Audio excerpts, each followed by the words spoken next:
a great idea that's going to cut carbon emissions in half. But the truth is, you need funding in order to be able to do this. Funding is the spark that turns a great idea into motion. So when I was 19, I graduated from university 2 years early because I couldn't afford to attend. And just like me, there are thousands of climate organizations out there who really want to do great work, but simply can't afford to do it. So that's why, 3 weeks after my college graduation, I began working as the development director for a nonprofit in Silicon Valley. So this made me one of the youngest professional fundraisers in the world. And over the course of a year, I was able to raise $750,000 to help 5,000 kids in the San Francisco Bay Area learn about conservation and the outdoors. And now, I've worked with over half a dozen different startups, nonprofits, and local governments, and I keep hearing the exact same thing in the sustainability space. There's just not enough money to fund climate solutions. And the thing is, this is not true at all. Right now, sustainability is a huge buzzword. Everybody cares about it. There is more than plenty of money out there. The issue is with how to obtain it. So that's what I wanted to talk to you guys about tonight. How do we actually fund climate solutions? And the thing is, it's a lot like dating. So hear me out on this, guys. How does dating work? First, you have to actually find a suitable partner who fits your needs. Then, you have to secure that deal and make the relationship official. And then finally, you have to actually grow that relationship so that somebody stays with you. So, how do we find that amazing person? Right, so you're sitting there scrolling through the dating apps. There are thousands of options out there. It's definitely not a lack of options. It's a lack of finding that person that is the right fit for you. And in fundraising, it's the exact same thing. So all the time, I watch climate organizations want to apply for that big, sexy grant, right? They keep trying to go for those $500,000 grants from the Gates Foundation because that sounds super cool on paper, right? But that doesn't mean that they're a good fit for you or that you're a good fit for them. So I used to work with this climate education nonprofit, and they had a fellowship program that was incredibly popular, but they could only afford to hire one full-time employee. So part of my job was to sit there and send out grant applications and letters of intent to every single family foundation out there that was even remotely interested in climate change. And we didn't win a single grant. So what do you do when this happens? You change your filters and you change where you're looking. So let's say that you are trying to find some nice guy or gal, but you're really into coding, and you want to find somebody who's passionate about coding and who also shares your same religion. Well, as you're scrolling through the photos of guys holding fish, you're probably not going to find that. But the chances are, if you're into coding, then the people that you're friends with might also be into coding. And so, who out of them might know somebody who also shares your religion that they could set you up with? Right? Having somebody make that real connection for you is going to be so much more valuable than looking online or trying to blindly send out applications. And the best part is, because somebody was able to make that true connection for you, you have already been friend approved, and they're that much more likely to go on a date with you. So, in terms of fundraising, where do you actually look? Well, it's the people who are already involved with your organization. This could be this mentor who's constantly sending you articles about clean tech. This could be somebody on your board of directors who's involved in every committee. This could be that volunteer who shows up at every event. So reach out to them, invite them for coffee, and ask them how do they want to be more involved. And the answer could be that they want to be more involved with their time and not with their money. And that's totally okay. If they say that, then you want to ask them, who are 3 more people that I should get to know? And so, okay, what happens after that? You're starting to meet people, but now you actually need to lock it in. You need to make this relationship official. So, how do you do that? Well, I can tell you, you can't do it on the first date, because I definitely tried. So, whenever I was doing my first fundraising pitch, I completely failed it.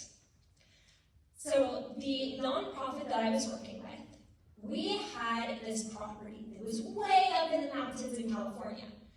And there were 1,000 fallen trees on the ground that were drying out. Now, what happens in the mountains of California if there's suddenly a spark? Well, the entire thing catches on fire, and it destroys our property that brings in over half of our annual revenue. So, my job was to reach out to this man that my boss told me about and ask him for money for this project.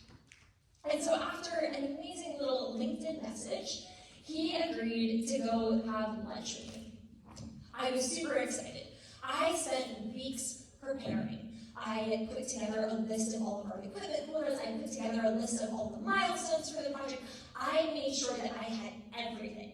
It was going to be perfect, right? And then I actually went in for lunch with him. And he looked at me and he was like, I've not thought about your organization in 10 years. What on earth are you doing here? Right? Because the best funders are the ones who are actually passionate about you. You can't be in a relationship with somebody who feels lukewarm. So it actually takes about 7 interactions with somebody before they're willing to give you money. And this can look like a lot of different things. You can invite somebody to coffee. You can go get lunch with them. You can send them an email and just check up and say, hey, how are you doing? So after I was rejected from this fundraising pitch, I decided to pivot and change directions. So I found our database and I looked through at every person who had ever given us at least $1,000. And I sent them this cold email. And so a couple of weeks later, I get a phone call from this man, and he asks, hey, what's the project that you guys need the most help with right now? So of course I tell him, we have this great wildfire mitigation project, you'll be the hero. And then he's like, okay, cool. A couple weeks later, I get another phone call from this man, and he says, I just wired you over $100,000 of stocks for this project. Let me know when you get it. Best day ever.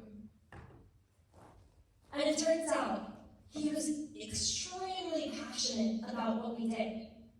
So that was an amazing funder, right? Somebody who already cared, somebody who we had built a relationship with, and somebody who was just looking for the right project to fund.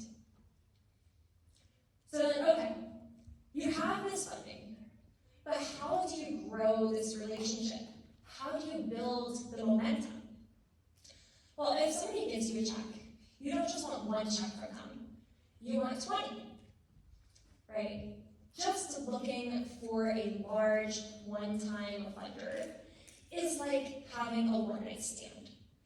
It might be really exciting in the moment, but it's not going to fill your budget long-term, if you know what I mean. So, what you want to do is find those ideal funders who can actually keep coming and keep giving back, right? You want your relationship to be stable. You want it to be a partnership of equals. I realized as I kept looking through our database of donors that most people kept giving the same amount every single year because they had never been asked for more. But if you grow your relationship with somebody, it becomes more and more acceptable to do so. Think about it this way. If you've been dating somebody for a month and you ask them to marry you, what's probably going to happen, right? I don't think that you're going to get the answer that you want. But if you've been dating somebody for years, years, then engagement might be the natural next step. So how can you actually be a good partner for people so that they want to continue that relationship with you? The answer is to genuinely care about them and include them in your life. So what does this mean? If you have a funder, you want to know and you want to make them know that you actually care about their input. So if they're really interested in carbon capture and you're going to a super cool conference about it next week, then you should invite them along. If you see an article that they might like, then just send an email to them. And most importantly, if somebody gives you money, you always need to keep them updated on what's happening. So whenever I first started my job, there was a man who had given us so much money in the past, and then all of a sudden, it just completely stopped. So I reached out to him to ask what happened. And he told me, I had never, ever given to your guys' organization ever again. I gave you all of this money, and you didn't even finish the project that you started working on. And I realized really quickly that that wasn't true. The project had been completed, but nobody had ever told him. So after that, I made sure that with each donor that I received, they were kept up to date on everything. All of the photos of the project every time a contractor came, and they were asked for input whenever we were trying to make a decision. So they truly felt valued. They felt like they were a part of the process. And that's how you build great relationships. You get to choose which climate solutions succeed and which fail. Okay? So my team was able to clean up 1,000 fallen trees.